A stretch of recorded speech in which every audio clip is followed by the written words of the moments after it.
Hello everyone and welcome. In this video we are going to discuss the impact that rising interest rates, and in particular government bond yields, have on stock prices. Let's get started. At the Personal Finance Institute, our mission is to bring financial literacy to you, so that you can plan your financial future. If you are finding our content useful, informative, and you'd like to see more, please do like, share, and subscribe. If we're considering how interest rates, in isolation, impact stock prices, then the answer is quite simple. In theory, the value of any stock is equal to the present value of future cash flows it will generate, where expected future cash flows are discounted by an appropriate discount rate, to reflect risk inflation, and the time value of money. Under the capital asset pricing model, the starting point of the discount rate used is the risk-free rate, the rate of return that would be required from a risk-free asset, which is normally based on government bond yields. Then a required return is added according to the level of risk on the asset in comparison to the market, with reference to the average level of return which is expected in the market. As government bond yields go up, so does the discount rate, which is the denominator in this equation. If all else is held equal, the value of the future cash flows becomes less, and as a result, the value of a stock will decrease. Conversely, if rates move down, then the applicable discount rate will fall, and the value of future cash flows will increase. However, this analysis is an oversimplification, as it neglects the reason that rates are changing, and how this may impact the other parts of the valuation. There are many reasons why bond yields move one way or the other, but two of the main overarching factors are expectations around the growth in the economy, and expectations around inflation. If the economy is expected to grow, and the level of profits across the economy is expected to follow, then a higher return would be required to entice investors into a risk-free bond, and into investments in general, because the return on alternative investments in general are higher. This results in a higher discount rate. Conversely, if the economy is expected to contract, then risk-free bonds become more appealing, and more generally investors are willing to accept a lower return, resulting in lower yields.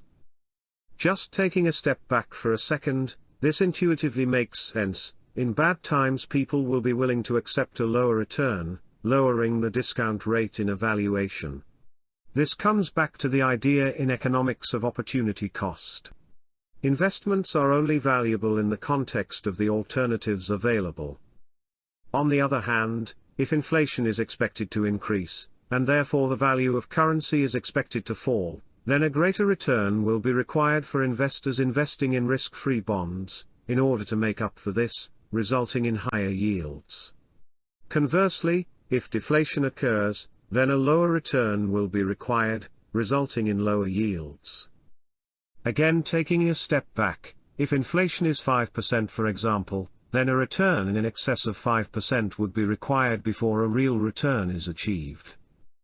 Some may argue that rates set by central banks are also a key driver. However, the main impact of changing central bank rates, besides the impact on financial institutions who place funds at the central bank, is that it indicates the expectations of the central bank in terms of the economy, and hence we will not discuss this separately.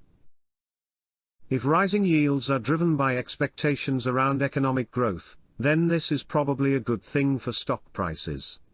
If the economy is growing, and profits for companies are growing, then the expected future cash flows are also growing. Looking back at this equation, we can see that it's not just the denominator of the equation which is increasing, but also the numerator, and therefore stock prices need not necessarily fall. This scenario is no doubt the better scenario, but there are still winners and losers. A large factor which will influence the impact on individual stock prices is whether or not the stock is a high-growth company, or a mature, income-type company. For high-growth companies, a large proportion of their future earnings are far into the future. Many companies like this may even have negative cash flows for some time. Examples of these kinds of companies could be tech companies and companies that are in the earlier stages of their business cycle. Because the value in these kinds of companies is skewed towards a later point in the future, the higher discount rates will have a much larger impact on these companies' valuations, as the discounting impact becomes larger the further away the cash flows are. This may also explain why tech and growth companies have performed so well in the context of low rates through the last few years. Conversely, for companies with expected cash flows much sooner, the opposite is true. For example, think of established dividend-paying companies such as a Unilever, Coca-Cola, and others who are in the mature stage of their business cycle. Most of the value in these kinds of companies is more skewed towards the present, because they're already mature and generating earnings, with lower expectations for growth. For these kinds of companies, rising discount rates are likely to have a smaller impact on value as a result. This is why income stocks may fare better with rising rates, and we have already seen this begin to occur in the beginning of 2021. This has sometimes been referred to as sector rotation. On the other hand, if rising yields are caused by inflation, then there are few winners. The growth versus income stock factor remains. However, if we go back to the equation, what we're likely to see is high discount rates, but this time this may not be accompanied by higher earnings, because the economy may not be growing.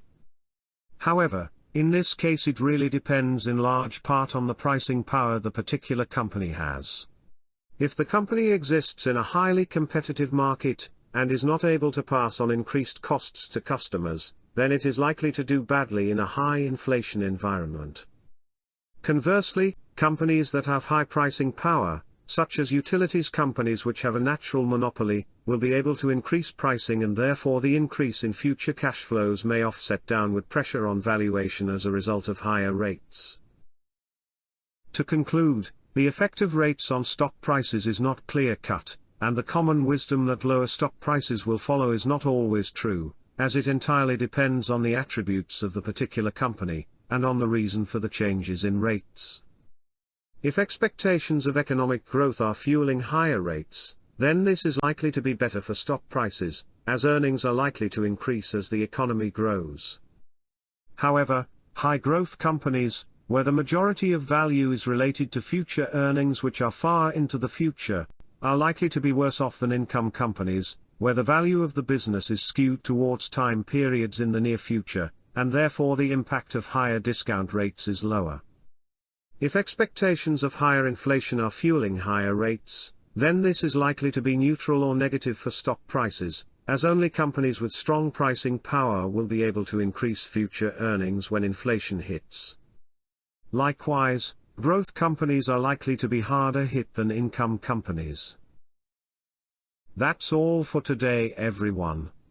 This video was brought to you by the Personal Finance Institute. Please do remember to like, share, and subscribe, and please do post any questions you have below and we'll be happy to answer them.